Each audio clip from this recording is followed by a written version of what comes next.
I can sit here, I could even sit on this podcast here and tell you, we're doing this and we need to do this. But no one's actually being like, I'm going to help you do that. Yeah. I own my own property. I had an investment. I had all these things, but I wasn't helping anyone. What banking accounts there are, how to buy a house, how to negotiate their salary. These are all things that I can teach someone. And maybe if they have these tools, maybe might go, do you know what, actually, I know how to do this.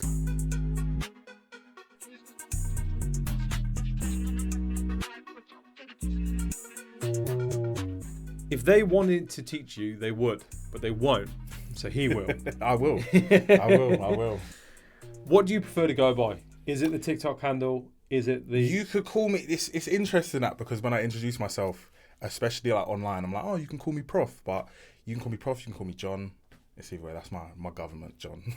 I got Professor Make It Make Sense, TikTok sensation with over 100,000 subscribers across all of his platforms. Majority of his content is aimed at younger millennials, Gen Z, and giving people advice on things like career, things like politics, things that we all really wish we did learn when we were younger in school, or maybe paid attention to, and we probably were taught it and weren't listening. John's made a career out of being the kind of content creator that once you scroll onto one of his videos, it grabs you, it keeps you, and you listen. That's one of the nicest introductions I've ever had. Mate, welcome to Founder Diaries. First of all, mate, thank you so much for taking the time out. No, thank you for having me, man. Thank you for having me. You've got a really interesting story, interesting background in the you, like a lot of people our generation, right. Didn't know what you wanted to do, and so you've done a bit of this and a bit of that until you figure out, actually, I'm really good at this and not so enjoying this, and you know what I mean? Talk us through kind of your early years and sort of the foundations that were helped kind of give you the platform that you're on now. It's interesting you say that, because when I, like, during school, I was not a high flyer, but my parents definitely pushed. It's difficult. In my house, I had my older sibling who was just like naturally gifted when it came to academia. So we're talking straight A stars, like from year 7 all the way through to 6th form. And I just wasn't that child. Like, I was definitely, I was talking, I was not naughty, but just maybe disruptive. I wanted to have fun. I was sociable. I like to talk to people. But obviously that doesn't always necessarily bode well in a classroom. No. And then I think with what happens with a lot of black boys in the UK, in the UK education system, is you go from like your early years, which is just play, have fun, talk, and then you're slapped into these really constricted classes, very regimented. You come in at this time, you do this, you do that. Yeah. And I think that's sometimes quite difficult to make that adjustment, and it takes a while. And while I was never stupid, like I could do stuff, it took me a while to figure out academia in the form that is presented in the UK and the form that is taught in the UK. Yeah. So I went through primary school. I didn't really have a problem. I was okay. In my primary school, we had like the 11 plus, which I did, and I failed by like a few marks. But I think at the time, my grandfather who was living with us had died like literally just before the exams. So my parents were able to do what's called a appeal, and they appealed it. I managed to go to grammar school, and I think that for me was kind of the framing that helped me. It's kind of like a turning point, really, because I think if I hadn't gone to a grammar school, I wouldn't have been anywhere near where I am now, which is interesting. That's interesting, yeah. The reason I say that is, one, it took away all the distraction of the opposite sex. It was an all-boys school, right? And that fortunately for you, you happen to fall on the right side of that. So. Yeah, but it's a very real thing. A good point. That I think, very good point. Maybe not for everyone, but particularly for me, who likes to talk to people, was interested in girls, all of that kind of thing. Taking that distraction out is one half of the problem. But the main issue that I found, and the benefit that I had with going to grammar school, which I was speaking to my partner about the other day, is the way that they push you.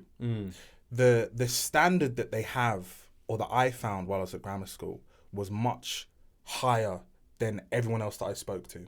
So a lot of my friends talk to me and they're like, oh, you're so smart. Like when I hear you speak, you're so clever. And I've never felt like that. One, because I have siblings who get better grades than me academically. Yeah. Who are academically intelligent, who are right? very who you hold it as a standard of like, no, that's intelligent. Yeah. My siblings went to like Russell Group Uni to study law and like classics and ancient Greek, all of this kind of thing, right? So, and you make TikTok videos. Do you know what I mean? and then when we got to like A-level GCSE, and you know the standard is, you need 5 A stars, you need 6 A stars, you need this. So while I didn't get 5 or 6 A stars, I did quite majority A's and A stars. Wow. But in my head, you know, I'm sitting next to a guy who got 12 A stars. I'm sitting in front of a guy who got 9 A stars. So in my immediate environment of being in that grammar school, the standard I need to hit is so much higher. So when I would tell people, oh, I got this, they're going, oh, fucking hell, that's really good. Yeah. Sorry, can I swear? Yeah, of course you can. Yeah. They're going, oh my God, that's really good. And I'm going, okay. Like, do you know, but not in an arrogant way, but just that's kind of where grammar school put you. And do you know what that is though, right? There's an analogy about this, that we always look to the right and not to the left, right? Yeah. So when you're driving on a motorway, you're always going to look to the right. And you look to the right, and you're in your beat up car, and you look to the right, and then a Mercedes goes by or a Ferrari goes by, and you're like, oh man, I want that. I want that, yeah. If you look to the left, there's a guy on a bike. Yeah. And that guy on the bike is looking at you, being like, oh man, I wish I had a car. I'm knackered, it's right? perspective. Right? And the guy on the bike's going, oh man, like, I wish I was in that car, not looking to his left or her left. Someone walking. And there's somebody walking without an umbrella. Yeah. And it's raining. Yeah. And they're looking at the guy on the bike being like, at least I'd get there faster. Yeah. Like, do you know what I mean? Like, no, it's true. It's that. Like, you didn't stop. Well, you obviously didn't feel like it was good enough compared to the people on your right when they're doing 12 A stars and you're like, well, my 5 is looking a bit crap compared to them. But the truth of the matter is that other people looking at you going, bro, you passed your A levels. No, for sure. Like, I think it's, but I mean, there is that element of, you know, you have to also acknowledge your achievements. And that's something that I think I've struggled to do because of those kind of experiences. But I do think that kind of mentality and that push that they gave you, you know, that whole shoot for the stars, you might land on the moon. Yeah. I think that it's quite a positive thing to do. Not too much, because it can completely psych you out. But I think that definitely helped me. But I remember there were two real moments in school that really changed a lot. One was my form tutor, who was a Pakistani Muslim woman, and I'll never forget her, right? And she, in year 10, she pulled me to the side. Like, she was my chemistry teacher and she was my form tutor. Everyone's left the room, everyone's leaving, I'm packing up my bags. She just goes, John, stay behind. And I was like, okay. And she just goes, if you don't start revising, this was just before GCSEs, if you don't start revising seriously, your friends are going to come back to this school because they're going to get the grades to get in. But if you don't get back in here, you're going to have to go to one of the local colleges, and those same friends who you're laughing with and playing with now, they're going to forget about you. Yeah. Like overnight, they're going to forget about you because they're not going to see you every day. There's going to be new kids that come into this school, and they're going to become friends with them, and they're going to forget about you, and that's going to be it. And then you're going to sit there thinking, was it worth the fun, the banter, the jokes during class? And that's the first time that anyone in school at that kind of level of seniority had kind of spoken to me about my own education personally, as if they genuinely cared and wanted me to succeed. But they spoke to you, right? Yeah, they didn't me. Scold you. They didn't no. Talk down to you. They didn't talk at you. They spoke to you. It was you're a beautiful moment. This. You're going to understand it at this level. Do you know what I mean? Yeah.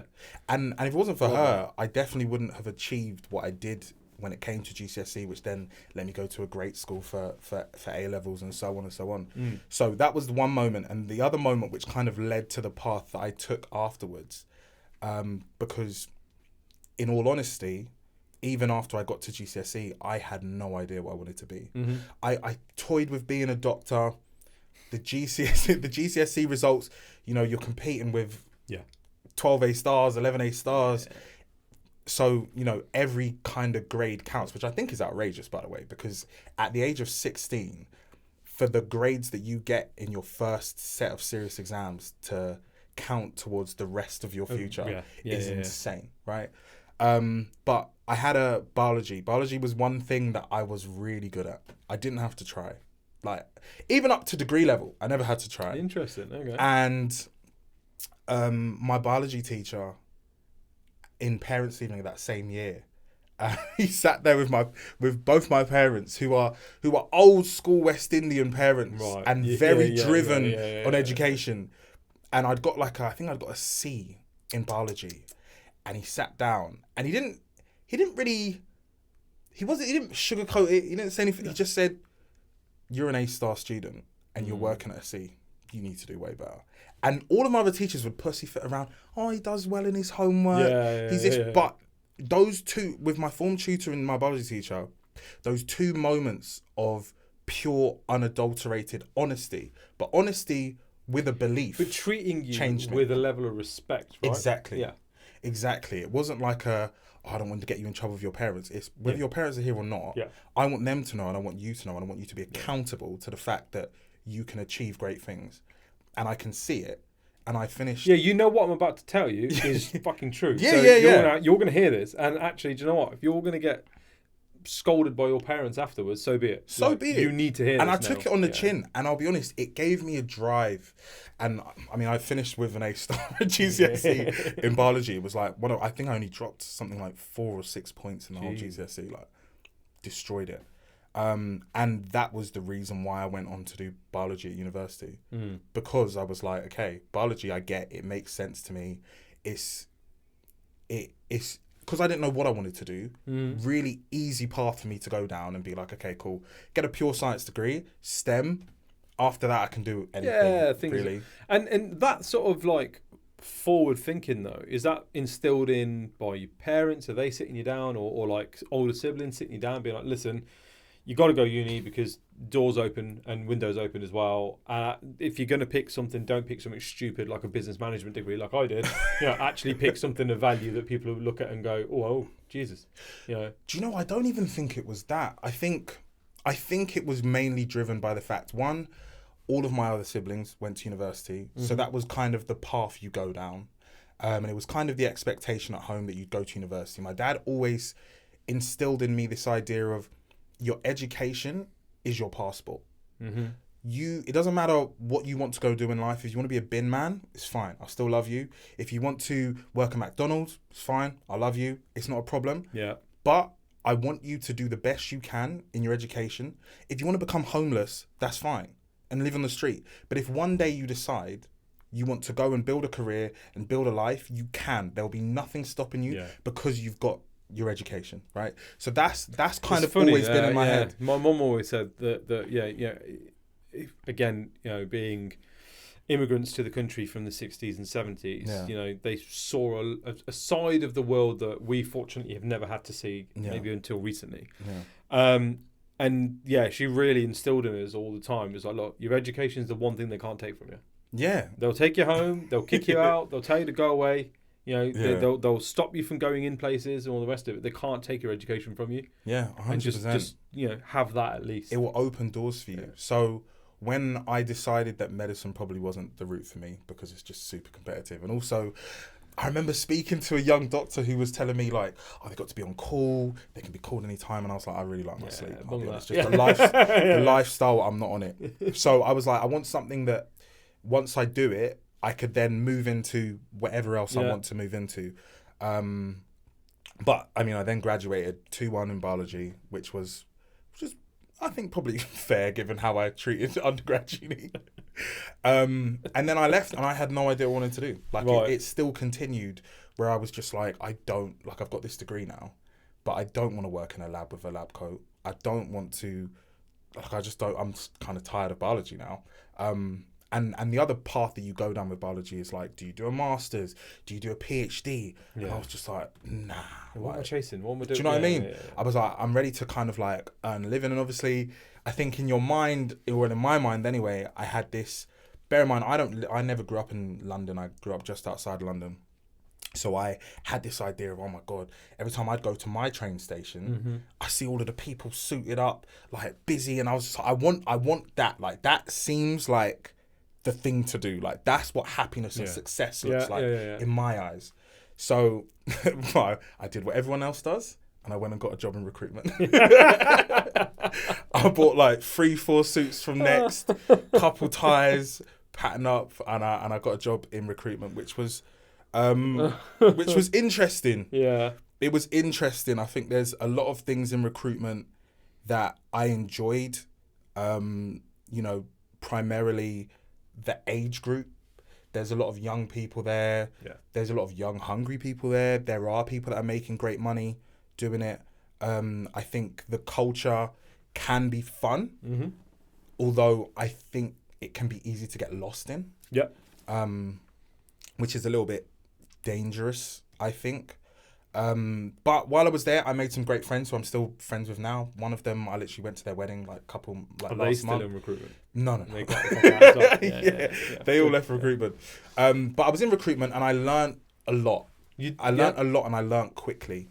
This is why, as part of my offering on social media, I do a lot of like CV tips, because I did a lot of CVs, cover letters, reading them, kind of weeding out what's good, what's from what's bad, and then also seeing how candidates kind of design their own career paths and see how they get to these massive sums of money. Yeah.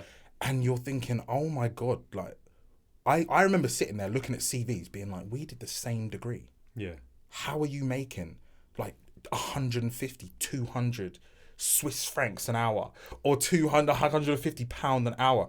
How are you doing that? And I'm placing people in the medical device industry, medical devices, biotechnology, pharmaceuticals. So they've all come from a biology, biotechnology, pharmaceutical background.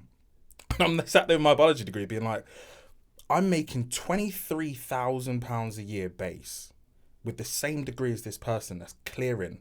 They're doing a 6-month contract, making 80k, and then spending the next 6 months doing nothing. Yeah. What's the difference between us, right? And that's kind of the point where I was like, medical devices seems interesting. Yeah. I was like, that seems really interesting.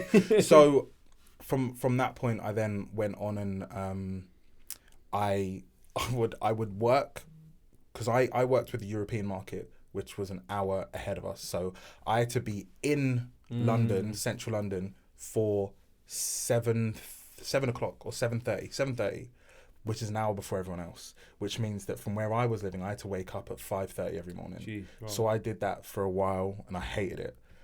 So what I would do is, during my lunch break, obviously we had LinkedIn, Pro, whatever, I'd go through all of our candidates and I'd track all of their qualifications and their exact career path. And I went home and I polished off my personal statement and I applied to universities to do biomedical engineering, pharmaceutical, biotechnology. To be fair, I got all of my offers, but I decided on medical devices because I think it was the most interesting to me. So I did biomedical engineering as a master's for a year, which was one of the hardest yet most rewarding things I've ever done. And I think more than anything, it proved to myself that actually, academically, I can compete with the best of them. Yeah. And I think that was like an internal thing, having always felt a little bit inferior through GCSE, A-levels, where I felt like I was trying my hardest, but it was never getting to the levels of like your Oxford, your Cambridge, like your top Russell Group unis. Whereas by the time I got to my master's, and I think it was a maturity thing, where I was literally just about to say that. Yeah, it was a maturity thing where I had a purpose behind what I was doing. So there was no distractions. I went to university, I went home, I ate food, I cooked, I went to the gym, I came home, I played a bit of FIFA with the boys, I went back to uni. Like, that was it. Yeah. There was very little partying. I didn't care about girls. I was just focusing on my work, and I finished with a distinction. And it was like that for me, still to this day, my greatest achievement. Because of how hard it was, and it was a new discipline. Like, I was never good at maths. There's a lot of maths in biomedical engineering, but I managed to learn it, and all of a sudden I can't say, oh my God, I'm shit at maths. Like, I'm okay. I can hold my own. And then I think just before I finished my master's degree, I started looking at jobs. And that in itself is, as you know, like, it's a bit of a do. So, you know, I made a massive spreadsheet, huge spreadsheet. I must have applied to about 50 to 60 jobs in the span of like a couple of weeks. Like, and I took it as I attacked it aggressively. But because of the skills that I learned in recruitment, I knew how to cover a CV. I knew how to do a cover letter. I knew how to interview. Looking at a job spec and be like, I know what they're looking out for. I know exactly what they're looking at. Slightly. There you go. Exactly. Get that in front of them. So all of those skills kind of helped me. And I actually ended up getting my job in medical devices before I even finished my degree.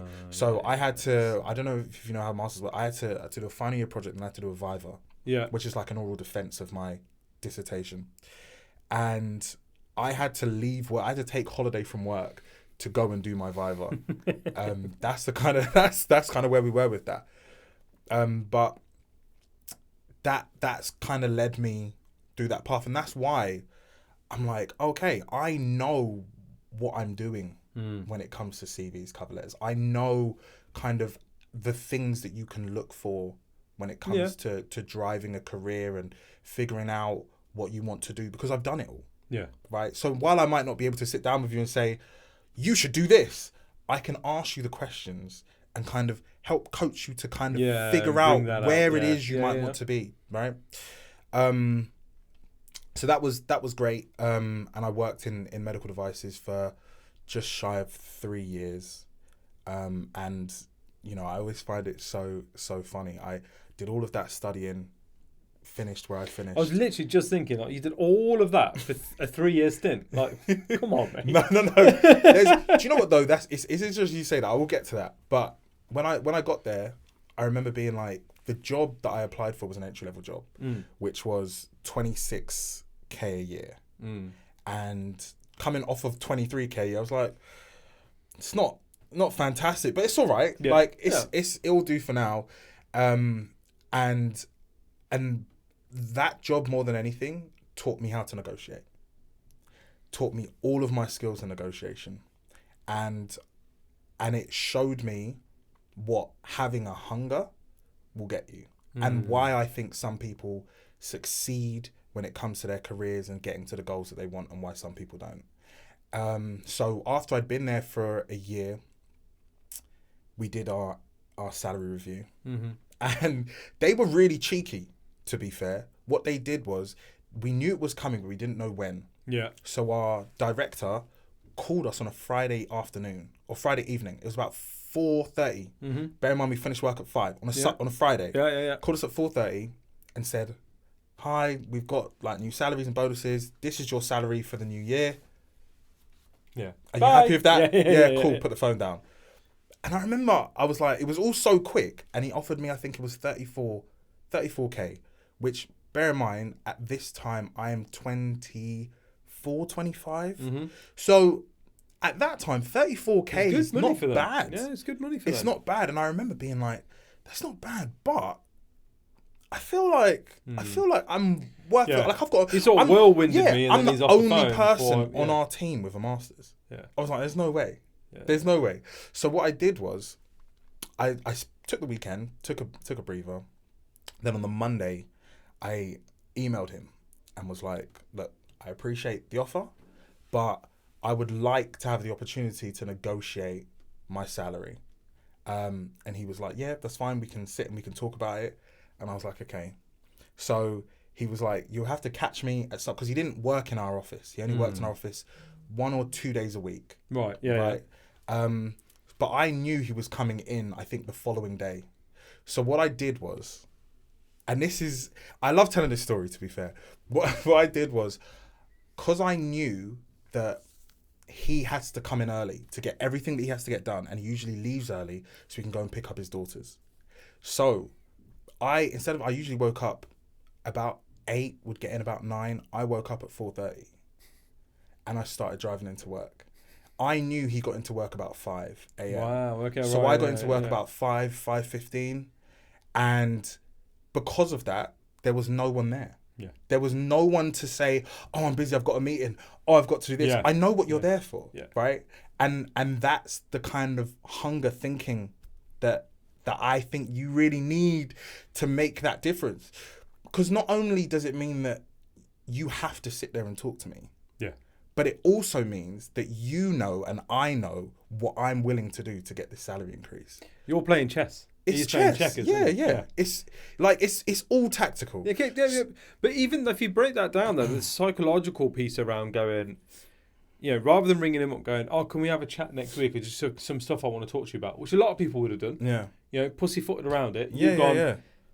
I feel like I want you to give me the opportunity to negotiate the pay rise that we've just spoke about, or I want to negotiate that. So you've set your card out, you've set your stall out. I want to negotiate with you, and at that point he either says, "Yep, catch me if you can," right? Which is what he pretty much done, yeah. Or you could have gone, "No, look, there's no room for negotiation." But at least at that point you both know where you stand. Yeah. Right? I want more money. This fucker don't want to pay me any more money. Time for me to find a new home. Yeah, right? exactly. But instead he's so even those little actions go a long way, because you're. Like, a lot of people wouldn't do that. A lot of people wouldn't be that open and that honest and say, "I want to renegotiate our salary." Like, yeah, I'm someone who's very direct. Yeah, I'm super direct, especially when it comes to negotiations. I'm super direct. I think you've got to be, especially when it's your own money. Like, what else are you going to work for? Yeah, no, 100. Even on that Monday when I came into work, I was on the phone to recruiters. Because I've been, I've got a LinkedIn profile. They see how many years I've been doing it, and they're going, "Okay, cool. We'll offer you this. We'll offer you this." Yeah. So, from what they're talking, I'm thinking about, they've said about 40k. Mm-hmm.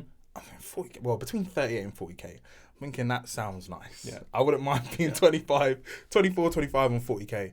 And I remember I spoke to my sister, and I was like, "Look, I'm thinking about asking for 40k. And she was like, 40k is a bit strong. You have to pay your dues. Don't go in there too hasty. Spoke to a few other people. They were like, "Oh, 40k is a bit much." And I was just like, "Fuck that." I was like, "Fuck that." So I went into the office, but I knew what the market would pay for someone with my experience. It was the top end, but I know that there are people who are paying Someone's going to pay it. Someone paying that. And it would cost the company more to have to hire someone and train them up to do what I'm doing. So I've got leverage in that capacity. And that's why I always tell people when they're negotiating, make sure that you've done your research before, and make sure that the number that you're choosing is actually realistic for your level of experience. You can't just go, I want 100k. No, you have to be realistic, but you can be slightly unrealistic if you've got leverage. But that's the point. Come with receipts. Do you know what I mean? Yeah. Listen, I'm being presented these opportunities. They're all 80 to 100 grand. And you're paying me 50. Yeah, exactly. Like, if you don't want to bump me, that's cool, because here's 6 other people that will. That was literally the case. So, so I went into the meeting, and he said, "What do you want? Like, what's the figure?"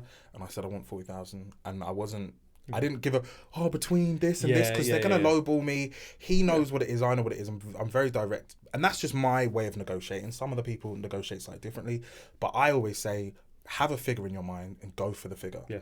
And be aggressive about it. And I remember one of the questions he asked me was, he goes, because at that moment I was a quality engineer, and he asked me, he goes, "John, when you look outside into the office, which role is it that you think most appeals to you? The role that you would want to go for?" And I looked back at him and I was like, "I want yours." And it was a really, it was honestly a cocky thing to say, but given who he was and who I knew he was, and the fact that I'd come in so early to speak to him, it was received really well. I wouldn't, if it was someone else, I might not have said that. Yeah. But with him, because I knew the person I was negotiating, I knew kind of what he was looking for. He wanted to know or what I took the question as, is he wanted to know how driven I am. He Yeah. wanted to know what I aspire to do. This is the psychological mindset of sales and negotiation, though, isn't it? It's know your prospect, right? If your prospect's the kind of person that isn't going to react well to you swearing, don't swear. Yeah, 100%. You know what I mean? Like, 100%. if your prospect's not the kind of person that takes the direct answer very well, don't do it. Yeah. But actually, if they're a confident individual who's going to, and you being there at that time in the way that you are, following the conversation that you've had, has already impressed them enough to be like, all right, Faz, look, let's do this. What number do you want? Boom, I want this. All right. And out there, what job do you think you're good at? Yeah. Swing it. Yeah. No, it's true. And he. What are you going to do? I think at that time he we finished up our chat and he said to me, he was like, look, I'll take the number away. I'll speak to HR and we'll see what we can do. And literally the end of that same day, it got approved, and my salary was 40K. So that's why I say that business taught me how to negotiate. Like that was the first kind of cutting my teeth on negotiations and salary negotiations. And again, that's not something that you'll be taught anywhere. No. That's not something that school's not going to prepare you for that. And if you know that you're being underpaid and undervalued, how do you learn the skills to do that? Which is why I kind of try to push, these are the things you need to look at when you're negotiating. These are the things you need to think about. This is the kind of way you need to approach it. And make it work for you and the person that you're negotiating with, and understand the structure of your work or whatever it is, even if it's in business. And like you're saying, so understand your what's prospect. the purpose behind this though for you? What's the why? You know what I mean? Why decide? You know, is this a trying to be a big brother to those who haven't got a big brother? Is this trying to be a positive black role model to communities that need that? Is this a vanity thing where you're like, I'm so fucking clever, the world needs to know? Do you know what I mean? Like, what's the why, right? Like, yeah, I think it's a bit of all of that. I'm going to be honest. I think as soon as you get on camera and turn it on yourself and start recording and post it, there is an element of vanity and ego in there. 100%. I don't think that we can negate 100%. that. So No. I'm gonna discuss that one out the back. So there is obviously an element of that, and it's like everybody's egocentric. Maslow's pyramid of needs, hierarchy of needs. Do you know what I mean? But I think when I started the page, the whole reason I did it was, and I actually was joking with my cousin about this. So some of the male members of my family have had problems with the law previously. Okay. Yeah. And one of my cousins ended up going to jail. And when he went to jail, it really hit me because we grew up in my grandmother's house. Yeah. Every summer holiday, one and the same. every half. That was like my big brother. Like he was basically my big bro. And he went to jail while I was working in medical devices, and it kind of hit me. And then he came out, and then he went back. And the second time he went back, like the first time I was like, okay, cool, we make mistakes. Maybe he's learned from it, and let's it won't learn. happen Let's again. Let's grow. But the second time it happened, I was working for the company I work at the moment, and it bothered me. Like it really bothered me. And then I thought to myself, what am I doing? What am I doing to like help stop that? Yeah. Because I can sit here, and I could even sit on this podcast here and tell you, the problem with these black kids is they're doing this, or the problem is they're doing that. Yeah. Or not even just black kids, but anyone from a lower socioeconomic background. That's like it. the problem with them is, and that's what you always get online. We're doing this and we need to do this. We're doing this. Yeah. But no one's actually being like, cool, I'm going to help you do that. Yeah. I'm going to guide Where's you the how? through it. Yeah. Right? Yeah. So I literally, I think I was recording off of my phone. I bought my first flat and I was recording from my phone. I said to my partner, because bear in mind, I didn't even use TikTok. Mm-hmm. I didn't really like social media because of the mental effect it was having on me, the thief of joy through comparison and all of that. So I said to my partner, I was like, look, I'm thinking of making a page to kind of show people how I've done the things that I've done, because by the age of 25, I owned my own, 27, I owned my own property. I had an investment. I managed to scale the career ladder. I was making really good money. Like I had all these things, but I wasn't helping anyone. No. So At first, I started to make content about biology because it was easy to me. I didn't really know where to start, and I thought, well, I made loads of money in medical devices from a biology degree, so maybe if I can show the other kids people that have been that you can be like, oh, biology actually makes bread. Like these men are actually eating. Yeah. He's got a house and he's 27 and he off of biology. Yeah. You know what I mean? Because everyone always goes, if it's not finances or trading, crypto, then this, do you know what I mean? Yeah, but I was like, you could do something like biology and still make bank. Like there's an industry for it. So that was the first part, and then I kind of, online as well, I'm competing with doctors and PhDs, and I said, I just don't know enough about biology. My biology studies didn't go that far, and I hadn't been studying biology for a while. So I thought maybe that's not the way. But maybe another way that I can help people is to teach them about how to save their money, teach them about what banking accounts there are, teach them how to buy a house, how to save for a house, the things to look out for when it comes to that, teach them how to write their CV, teach them how to write their cover letter properly, how to negotiate their salary. These are all things and skills that I've learned that I can teach someone. And maybe if they have these tools, then they won't go down that path of criminality. Then they maybe might go, do you know what, actually, I know how to do this. Like the game's been laid out to me. I'm not trying to find something in the dark. Like I actually have based on what this guy's telling me, I can create a list of things that I need to do. And because these aren't pie in the sky theories. No, these not at all. This is what I did, and this is how it worked for me, and so there's no reason why a similar version of this won't work for you. Exactly, right? but no one's teaches you. This is why I say, if they wanted to teach you, they would, but they won't. So I will.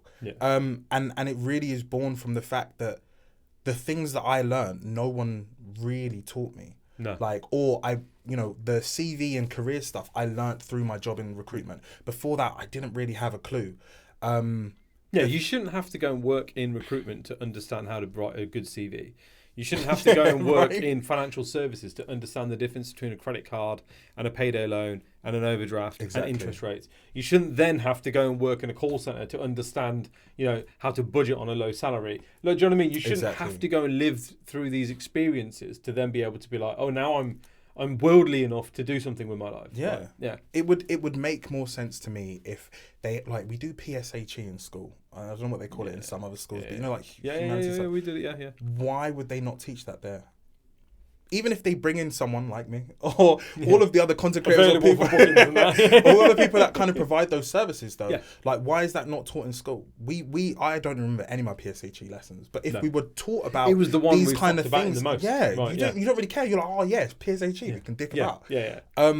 But there is a space in education to in learn the curriculum, about, absolutely, in the curriculum to learn about. You can open an ISA, which is a tax-efficient savings account for you, right? You can open a help to buy. This is it's called a lifetime ISA. You can open a lifetime ISA to help you buy a house. This is how you write a CV. You could get people. This is how taxation works. Right. This is how to fill in your self-assessment. Do you know how many people in my family hit me with the, I'm going to get a second job, but I don't want to get hit by second job tax. What the fuck is second job tax? And why are you all sat around a barbecue talking about second job tax? Like, it doesn't exist. It's not a thing. Like, there's no one taught you these things. And they're like, no. Like, how does it work then?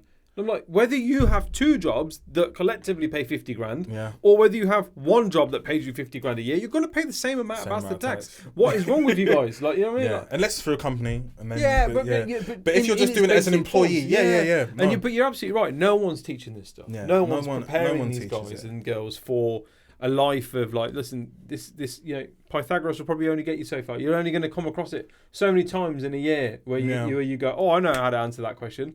But do you know what you will come across is like, common day-to-day things like, oh, would you like to open a credit card? Or I see you're always in your overdraft. Have you thought about taking a loan out to pay that off? Yeah. Hang on a minute. Just think about what you're signing up to. Think about the reason why these people are presenting these things. You know?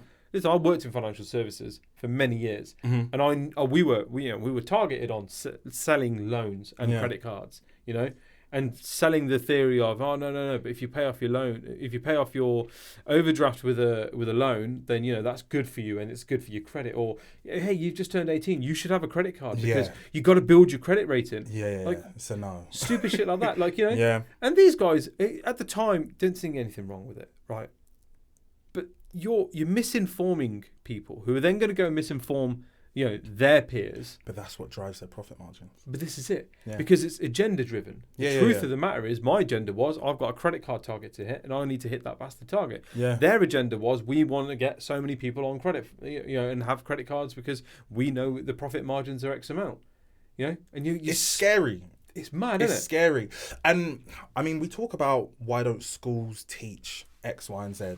And in reality, I think that, because I've seen so many podcasts now where people are saying, "Oh, school's a waste of time. It's pointless. Yeah. I don't want my kids to go to school." And I think people frame school wrong. Yeah. I think there are things you can add to education, 100%. which would be your career stuff, your finance stuff, figure out how to make things work, completing your self-assessment, how to calculate your own taxes. Those things I think should be added to school. But I think sometimes the way people look at school being like, oh, how is Pythagoras theorem going to help me? How is doing differential equations going to help me later on in school? The way that you need to view school, in my opinion, is school proves your ability to understand processes and apply them. Mm-hmm. At different levels of complexity. Yeah. And it teaches you, or should teach you, the ability to learn. Once you have an ability to learn, the world is your oyster. Yeah. You can skill stack, you can go anywhere and pick up anything because you're aware of how your brain works, retains information, can process it and can apply it. Right? So that's the first thing. Then when you get to university and people go, oh my God, your degree is useless. It offers you nothing. Your degree, it not only does it further your education, but it removes the glass ceiling in a lot of roles. Yes. Right? Yeah. Whenever you want to go to the C-suites, director, CEO of big organizations, you try doing that without a degree. Yeah. There may be people who can, but the vast majority of people are going to, unless you're a founder, like a genius founder, majority of people are going to need a degree, an MBA. Yeah, you're right. Something. No one sat around a C-suite with a BTEC. It's not about oh my God, I've got a degree in this. It doesn't fucking matter what your degree is in. What matters is that you've gone to university, you've proven at the very highest level that you can learn and apply, critically think, network, right? Solve problems.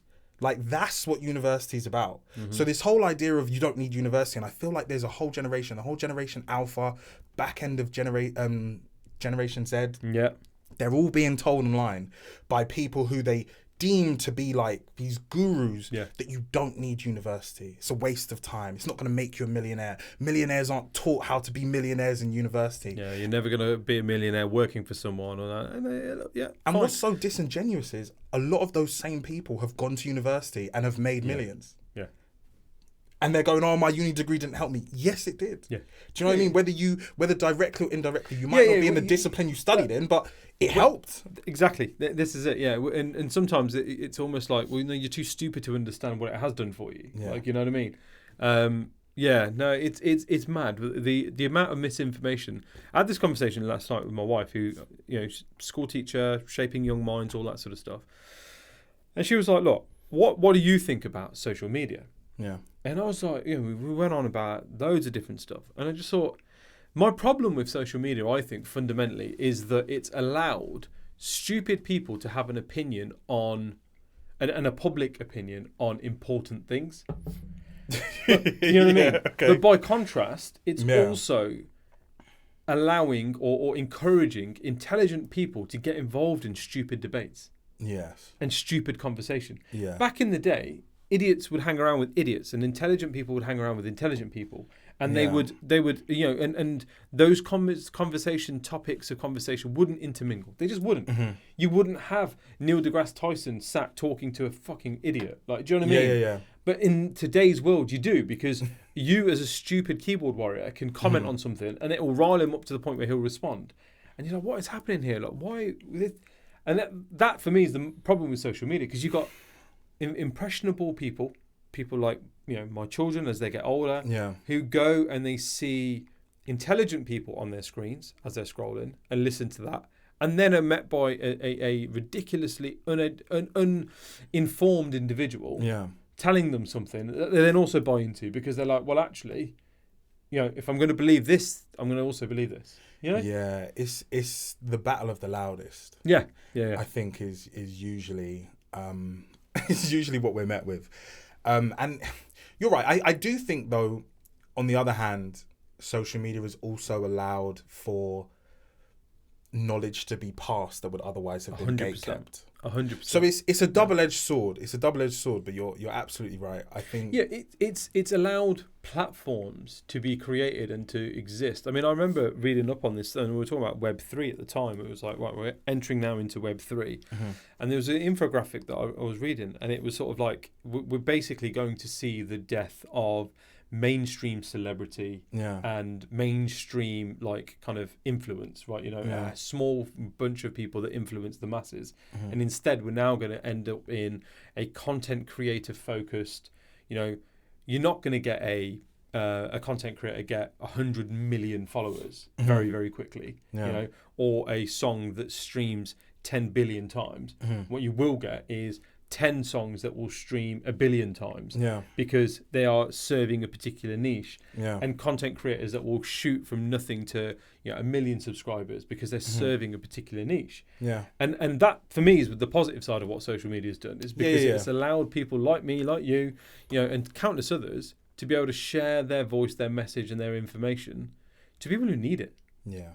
People who turn to them for, and I don't need to hear it from someone who's been there, done that, and got the t-shirt. I want to hear from people who are going through that now. You're talking about things that happened recently and are still relevant today, in terms of experiences on how to negotiate and so on and so forth, rather than a career coach who's, been coaching for 50 years. Bro, the last interview you had was 50 years ago. Like, how are you going to give anyone advice on job searching now? It doesn't make any sense. It's true. I mean, social media is such a difficult topic, to be honest. And I love making content, and I love having, speaking to my followers and them coming to me and telling me, you've really helped me with this. You've helped me sort out my finances, and helped me find this job or secure this job. And you still though get this muddied water where people aren't contextually being appropriate for their given situation, right? They want to go straight from having nothing, being in debt, to being in a mansion, to living in Dubai with the BMW i8 or the Lamborghini Urus. And the things that I sometimes talk about financially online are not sexy. No. It's not sexy. No. And it's not an overnight win. It's not an overnight win. But if you start early maybe it will be really sexy at the end, right?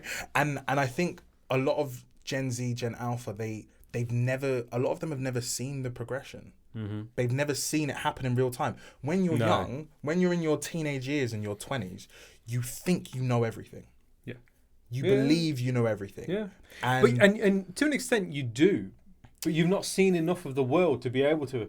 Like if I've only ever lived in this room, I've seen the entire world. I know everything.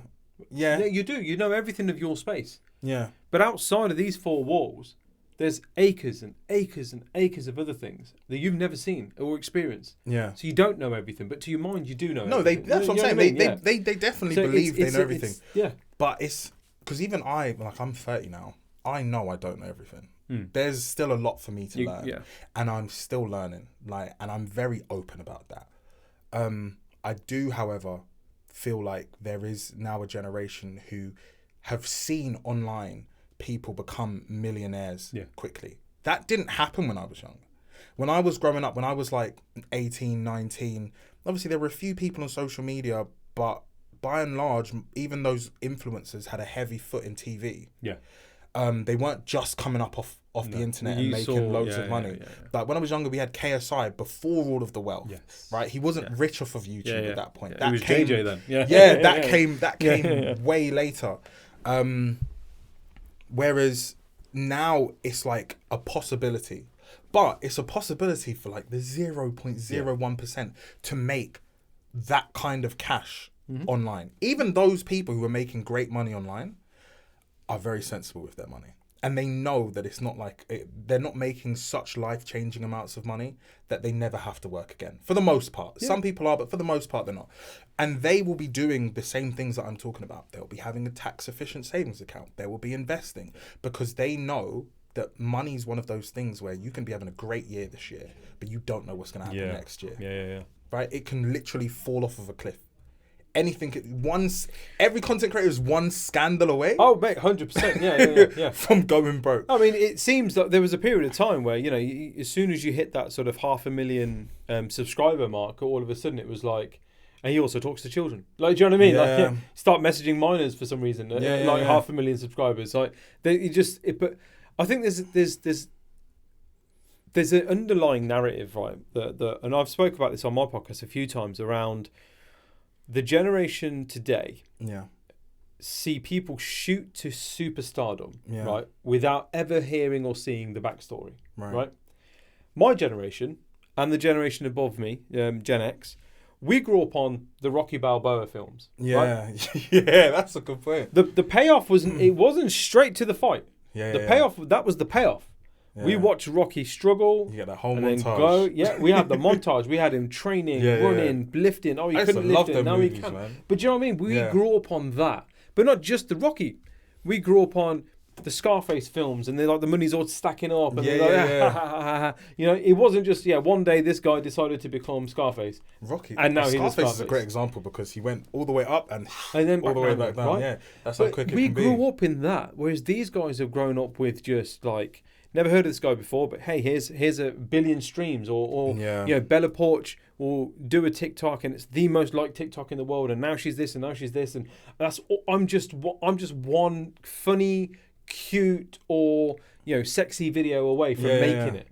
And you're like, but that's not how it works. That's not how it works. Yeah, that is not how it works. And if you grew up on the Rocky montage, you know that's not how it works. Yeah. And actually, some of the I didn't think about that. That's a really good point. Some of the best part of the movie is is that journey. Yeah. You know, the fight at the end's almost like kind of, oh yeah, cool, yeah, oh, yeah, that's great, that's worth the payoff. But I want to see the build up. You know. Yeah. And this is why, like, I'm a big pro wrestling fan, and I think for a lot of people, this is why there's a big lull post WrestleMania. Everyone tunes in for WrestleMania. That's the payoff. Yeah. But you're supposed to watch the build up. You're supposed to watch, the Rumble and then No Way Out. Yeah. And then, you know what I mean? You're supposed to watch that because that makes the end payoff better or more worth it. No, 100%. We're in a world where, the new series of X, Y, and Z just dropped. I'm going to binge it all. Yeah.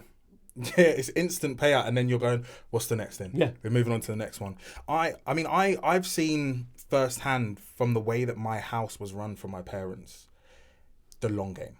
Yeah. My master's degree was paid in full. I didn't have to take any loans or anything because my mum would take, the child allowance? Mm-hmm.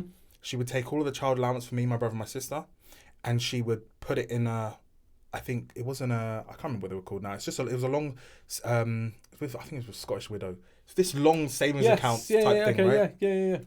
So by the time it matured, like an endowment, right? By the time it got to maturity, I came to my parents and said, look, I want to do this master's in biomedical engineering. Yeah. It's X amount. She said, okay, well, I have this money in your account for you, right? What do you want to do with it? And I paid for my master's with it. And I never regret that. It was one of the best things I ever did. Even though I don't work in medical devices anymore, still, I'm so thankful that I was able to have that experience, what I learned from that degree. And I could see in real terms what saving over 24, 25 years looked like, and the payoff it had and benefit it had to me. And what it bought you. And what it bought me. Like the same thing, my little brother, he didn't do a master's, but he probably will buy a house. And there's a best part of a deposit there. Yeah. Do you know what I mean? That's just for you to do what you want. And that just came from £50 over a really long period of time. I've seen my mum and my dad have saved to buy a lovely house. Graft. I watched them for years. Graft. And it works. It works. I realized in 2017, 2018, I wanted to buy a house. I put my £250 in my Help to Buy, which was the limit at the time. Put in £250, £250, every month for years. and I got my deposit. Yeah. And I bought. Like, it wasn't the fact that, at 27, I made loads of money and I was able to buy a house. It was at 27, I'd spent the previous 5-6 years saving in order for me to buy a house at 20 odd years old. This is where I think it's so easy then to be like, oh, you're just lucky though. You're just lucky, you know. Yeah. Oh, you're so lucky you bought a house. Like, no. While you were out, that 250 that I'm putting away in savings, you were out, you know, smoking, drinking, and enjoying that, right? Do you think I wanted to do that? No. Yeah. These things don't happen, as you say, overnight, right? Absolutely. I remember. I mean, I credit recruitment for a lot of things, right? The industry. I remember I just got married, come back from honeymoon.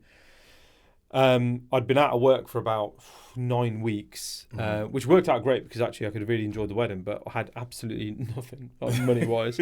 And I was like overdrawn all the time, you know, 15 grand worth of credit card debt, another 20 grand worth of loans, you know, and I'm like, I'm just sick of being poor. I don't want to be poor anymore. You know what I mean?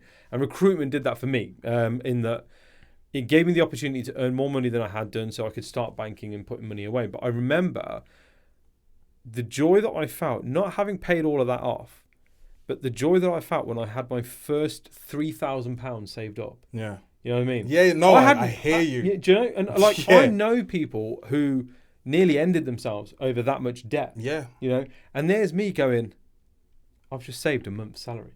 Yeah. I have a month's salary in the bank now. Yeah, literally. You know? The joy and the absolute, like, overwhelming pleasure that gave me of, like, I can do this. Yeah. Like, you know?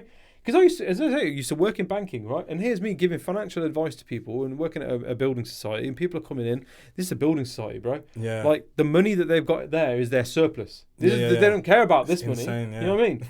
And I'm looking at this guy and I'm like, how are you in your late 40s or early 50s and you've got 70 grand saved up? Did you just, like, can we just tie it in for another year? Yeah. Like, don't need it. Yeah. Yeah, they know how to save. Because in my head, I'm like, that's an unreal, unfathomable amount of money. Yeah. You know? Until you then start, and you start realising that, oh, hang on a minute, this is going to take a while, but it's doable. Oh my God, this actually reminds me. I went to one of my friend's birthday parties after uni, and this is actually really bad. I shouldn't have done this. Right, we're at my friend's bowling party, and we had to transfer money to her. And I'm on my phone, I've transferred the money, and bear in mind, I'm deep in my overdraft. And I've looked over, and one of the girls, she's got her banking app set, and I had a look. It's like 3 grand in her current account, like 8 grand in her savings account. And I was just stood there being like, we're the same age. Yeah. What the fuck am I doing with my money? Yeah. And that's when I really like kickstarted. I was like, okay, I need to, if I start now, I'm doing something in wrong. A few years, I'll be patterned. And then, I mean, it does still go further than that though. And this is something that I always tell people as well. Especially when you're buying a house, it does require sacrifice. Mm-hmm. My sacrifice was quite extreme, but I utilized, like, I would like to think I'm quite a tactical thinker. Lockdown, right? We had lockdown. Can't go anywhere. Yeah. Don't spend any money, John. Simple as that. Can't go anywhere. Don't spend any money. Everyone's getting furlough pay. Everyone's getting full pay. They're sitting at home. I'm literally talking to all my boys. They got brand new Trapstar. The Cortez just dropped. Yeah. They're getting all of the electronics, buying DS's, PlayStation, all of these games. And I was just sat there in the same clothes I've been wearing since the beginning of lockdown. I didn't like people sneaking off to get a haircut. Why? Yeah. I didn't get a haircut. See me anyway. Yeah, I literally went underground for like a year and a half. Mm. I managed to save about $1,500 a month for like a year and a half. Like a year and 18 months. And that was also the other bit on top of my Help to Buy. Yeah. That kind of helped me make up the rest of my money. But you have to be thinking like that. Are you a goal-driven person though? Yes. Very goal-driven. Do you understand or do you accept that there are people out there who just either by design or kind of by situation, they just can't be goal-oriented. Their mind doesn't allow them to have goals and ambitions and things to drive them because they're so consumed with the day-to-day and just getting through today. That is perfectly valid. No, I know who I am as a person, like, and I think everyone should go through that journey. Mm-hmm. You know, it's not a given that you understand who you are. Yeah. I know who I am as a person. I'm someone who is constantly trying to do better or whatever, which is why, as I was speaking to you about earlier, like I'm doing my financial advisor course. So when I create content about finances, it's coming from the background of studies, almost finished now. Yeah. But I've always been that person who, okay, cool, like, what do I do next? Yeah. What's the next move? What's the next move? And I understand some people aren't like that. But the world wasn't like that before. It's not even just me. There was a time in which, especially my parents' age, probably your parents' age as well, where you'd go into work at 18 and you might work with that company until retirement. Till you go, yeah. Right? And there's nothing wrong with that. That wouldn't work for me. No. But there's nothing wrong with that. And I think in reality, you kind of need that as well. Yeah. Especially when it comes to public service sector, you do kind of every need machine that needs its cogs, Yeah. right? And also, like, you know, and again, every football team needs its utility players. It's kind of, you know, everything. Your steady eddies. Every business needs a steady eddy, that kind of thing, right? Absolutely. And I think what you got to kind of understand sometimes is that you don't have to. Your goals don't have to be career oriented, right? Yeah. Do you know what I mean? Some people's goals. My wife's goal was to get married, have children, have a job that she's proud of, and just be happy, right? And she's happy pottering around the house. When she's older, in her mind, she just wants to potter around the garden. That's all she wants. You know, she doesn't want to move abroad. Doesn't want to live tax-free in Dubai. Right. You know what I mean? Doesn't want any of that. That doesn't even come into her mind. That's not to say she's less ambitious or less goal-driven than somebody who is. Yeah, for Just sure. her goals and ambitions are different. No, right? I mean, I speak to my partner about this because she always says, jokingly, she's like, I'm a worker bee. She's like, I'm happy being a worker bee. Yeah. Like, my job and where I'm comfortable is I know what I'm coming into work to do. I do my job, I leave, I get paid. And there is nothing, I actually commend that. I actually think it's a less stressful way to live life. Like, the way that the chances and risks that I feel like I need to take to progress and do this and that, sometimes it can cause me a lot of stress, right? And I'm sure you probably feel the same, right? Yeah, I'm on the other end of the journey that you're on right now, right? In that there's something else, there's something more I need to do. I need to. Yeah. You've got your daughter. As she grows, you will find that passion kind of not fades, but refocuses towards other things. Yeah. Like, I mean, I think what the key point here is that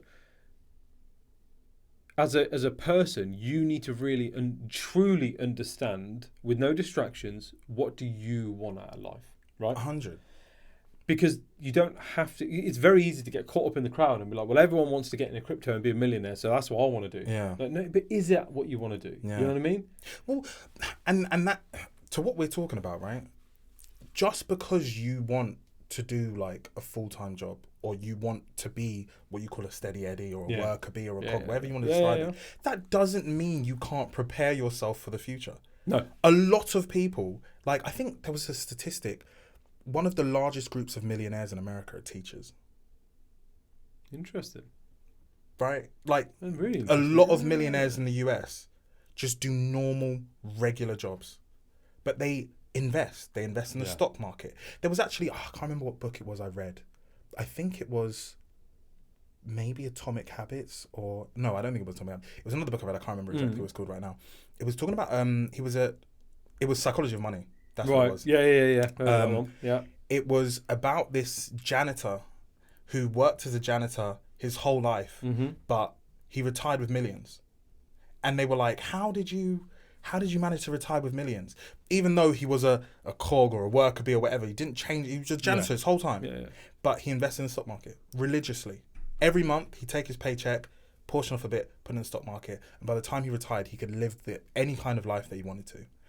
All because he was disciplined and he understood the tools that were available to him. And gave himself the time, right? Rather than the pressure. And maybe there's something within that. Maybe the whole concept of entrepreneurism and being so focused on success. Yeah. Maybe that does eliminate the patience element that's required. Do you know what I mean? Yeah. Maybe it counterbalances that. Yeah. Like, this person wants to be successful, but they're not willing to put a day's work in. Like, do you know what I mean? Like, they're almost kind of like, paralyzing themselves with sort of like laziness, because it's sort of like, you want for all these things, but you don't know where to start. Because you don't know where to start, you're doing nothing. Yeah, And exactly. you're It's exactly that. and you're in this constant cycle then. You focus so much time on making the fast money that the slow money passes you by. Yeah. Yeah. Do you know what I mean? Yeah. This is also why so many people end up in pension poverty. Yeah. No money by the time they retire. Why? Even though they've had high paying jobs, because they didn't think about the future. Yeah. Right. I mean, I'm 30 now, and my 20s went like this. Mm-hmm. Went so fast. My teenage years now seem so far away, and now I'm thinking, well, 20 years from now I'll be 50. And while in my head that it sounds like a long time, but in reality, the last 10 years were faster than the previous 10. Mm-hmm. And what happens is, as you have more time consumed by life, the time moves, because my time will move faster. Mm-hmm. Now I've got a child, my weeks disappear. Yeah. Disappear. Yeah. So I know, okay, if I'm not making sure that my pension's sorted, if I'm not making sure my investments are sorted in the most tax efficient way, then by the time I get there, when I will get there, I'm going to have nothing. Yeah. You know, and that's where I want to have that conversation with people about finances and speak to people and make sure that they're prepared, especially young people, because it needs to happen when you're young. But if you start doing it when you're old, it's going to be too late. Yeah. Everything, you're just doing yourself a disservice. You're doing yourself a disservice. So that really, in a nutshell, is kind of like, or at least I hope I've portrayed the driving forces behind why the career talk is important, why the finance talk is important, especially in all of this noise of get rich quick, in all of this noise of, well, we don't need this as long as you've got money coming in, wherever. Or I want people to understand that you don't need to be a superstar. You can be. If you are a superstar, fantastic. But you can live a very normal life and still be very well off if you use the right tools. I think more of those people need a platform, don't they? I mean, give me more platform for sure. Do you know what I mean? Though, No, right? I wouldn't. And this is the thing. There are content creators that are preaching this message, but it's very difficult to be heard in a space full of snake oil salesmen. Yeah. That's really what it is. You're telling me, right? So we've started Founder Diaries, and the first guest we had on, phenomenal backstory. He runs a used office furniture business. Oh wow! Okay. Right, but prior to that, he used to run these like dinners, like executive dinners and stuff. Mm-hmm. And he had the likes of like footballing legends like Alex Ferguson and Arsene Wenger and that attend. Mm-hmm. And this is what he did. But to look at him, he just looks like an everyday brummie. Yeah, do you know what I mean? Like, yeah. But you kind of like, so because he doesn't drive that Rolls Royce and doesn't have the fancy AP, that people are just like, oh, you're a nobody. No, what are you talking about, nobody? He's got like Sam Allardyce's number in his phone on first name terms. Like that's crazy. What do you Big want? Sam. Like, what do you want out of life? Because this guy's living the life that your dad wishes he lives, right? Yeah. He had this week's episode that went out was with Tim Lane. Tim's run his own recruitment business for 25 years. Wow. Just him. Yeah. That's crazy. Every year he's turned over a profit. Every year he's paid himself more money than Like he was telling me how he paid for it was his birthday my major birthday of his. Took him, his wife, his daughter's family. Took them all away on a nice like proper villa holiday out in like the Caribbean somewhere. Yeah. Yeah, it's like. Yeah. And again, this guy, to look at him, just looks like an everyday bloke. And you're like, these are the people that need the platform. There's a lot of millionaires, centimillionaires that are walking around that don't look rich. That's it. But then I think there's a warped idea of what looks rich. I know. I mean, so for the business I run at the moment, they've got the people who own the property that we lease to work in. Their organisation is huge. Without going into too much detail, their organisation is huge. He drives a Volvo estate from like maybe even early 90s. Sick.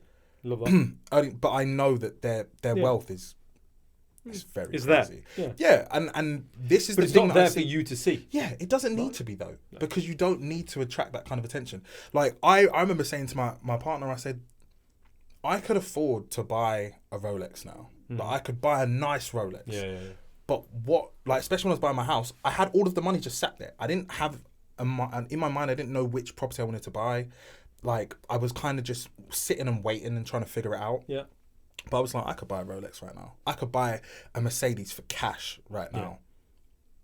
But what does that benefit me? In my mind, my goal was I wanted to find someone who I really could connect with and start a family. That's always kind of been my mindset. So my dad, I remember when I was really young, he had this conversation with me and he said, the reason why it's important to own your home is so that no one can kick you out. Yeah. Yeah. Right? Yeah. And I grew up with that kind of security. We never had bailiffs come to the door. Yeah. We never had, the landlord's selling the house. We've all got to move and go somewhere else. We've got to go like, now. The rent's gone up. And we never had any of that. So before I had a child, I wanted to ensure I had my own house. The foundation. My own property. Right? So I could have bought the Rolex, I could have bought the car, I could have bought all of that.